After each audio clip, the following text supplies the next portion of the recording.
I profughi riaccendono la guerra infinita tra governo veneto e quello romano e dopo l'invio delle ultime ore con relative conseguenze, il comunicato stampa di oggi pomeriggio del presidente Zaia non lascia dubbi sulla frattura netta tra governatore da una parte e premier e ministro dell'interno dall'altra. La rappresaglia di Renzi e Alfano contro il Veneto è scattata, scrive Zaia. Risponderemo con atti formali. Zaia che parte dall'azione del premier in Europa. Assolutamente è indecoroso la dichiarazione che ha fatto il Presidente del Consiglio dichiarando che l'Italia è più debole oggi nel negoziato europeo perché 3 governatori dicono di no. Io invece penso che l'Italia sia debolissima nel negoziato europeo perché ha dimostrato tutta l'incapacità nella gestione, ma soprattutto con le inchieste di mafia capitale e quello che ne sta venendo fuori nella gestione dei profughi, immagino che a Bruxelles non pesino poco.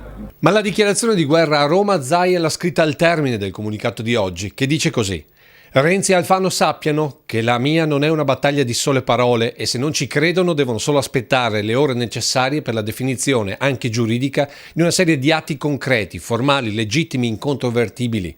Come dire, la linea del Piave è oltrepassata. Per noi è sempre no, l'ho detto al governo Berlusconi nel 2011, nella primavera 2011 e lo dico anche a questo governo.